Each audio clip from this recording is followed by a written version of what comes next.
Lanaudière à travers bois aborde la réalité de 4 grands secteurs d'activité forestière.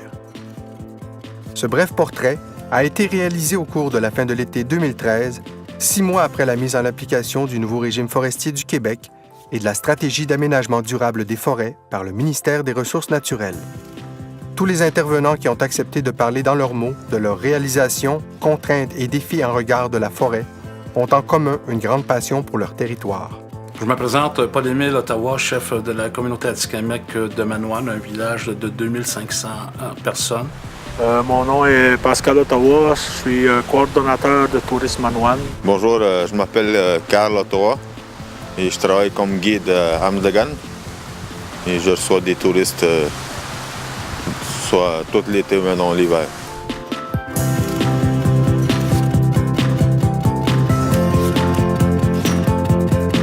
Le règlement des négociations territoriales et du développement partagé des ressources naturelles entre la nation Atikamekw et le gouvernement du Québec est une nouvelle fois reporté. Les Atikamekw de Manawan ont pourtant de nombreux défis sociaux et économiques à relever pour le présent et l'avenir de leur communauté.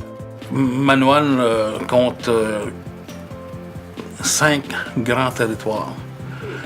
Il y a un territoire qui est attribué à un secteur, à une famille, c'est ça. Puis il y a un autre secteur qui est donné à une famille.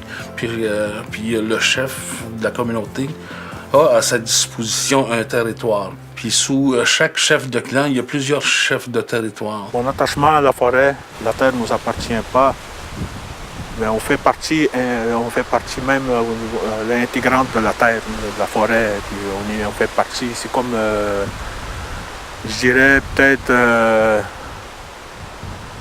au même titre que ceux qui y vivent. Tu sais. C'est un peu des valeurs qui m'ont été transmises, soit de mon grand-père. En fait, qu'est-ce qu'il faut retenir, c'est que la forêt a toujours fait partie de notre vie. Nous avons des liens intrinsèques avec... c'est comme notre pharmacie, notre garde-manger, c'est notre milieu de vie. Et puis, ce qui est important de savoir, c'est que la nation Atikamekw, comme d'autres nations autochtones au Québec, au Canada, c'est des peuples de partage. Au niveau du tourisme, on n'oublie pas que c'est quand même difficile de pouvoir opérer dans ce domaine-là. Puis, c'est vraiment la satisfaction de la clientèle qui va nous permettre de continuer. Puis on axe beaucoup là-dessus. Puis ça a été un petit peu difficile d'un côté parce que ces derniers mois, l'année dernière aussi, quand ils ont commencé à bûcher, on entendait les coupes forestières pas loin d'ici. Puis... C'est à 5, en vol d'Osie, c'est à 2 km. Puis on entendait toute la nuit les machines qui travaillaient. Là.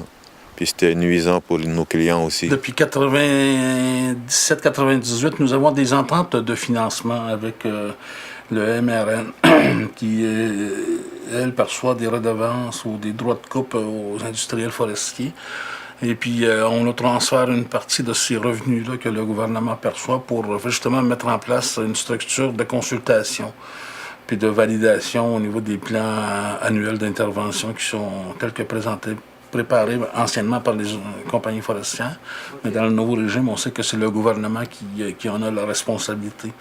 Et puis, je pense qu'il faut que les jeunes comprennent qu'il y a eu une crise que l'industrie forestière a connue, qui a duré quelques années, mais beaucoup de gens qui travaillaient dans le domaine du milieu forestier se sont recyclés dans d'autres domaines. D'autres ont pris leur retraite en raison de leur âge.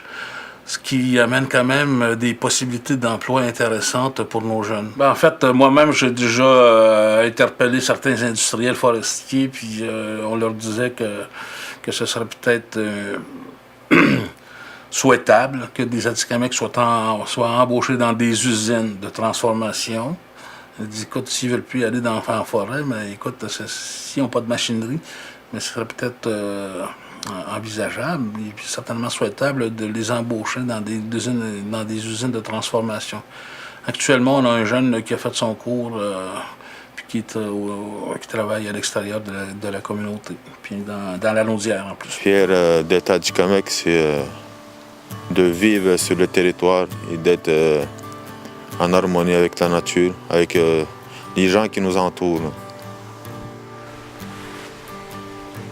Ouais, fier dans un sens que on est encore là à chasser, et on est encore là à faire des activités que mon grand-père faisait, mon arrière-grand-père faisait. C'est sûr que on se promène plus comme en canot, comme qu'il faisait, en canot d'écorce. Mais c'est ce qui me rend fier, c'est qu'on est capable encore de construire des canots d'écorce, on est capable encore de construire, de vivre en forêt, puis on est capable de parler encore cette langue, puis qui est très, très, très proche de la forêt. La langue qui est très proche de la forêt, je dirais. Puis je suis fier d'être à Québec.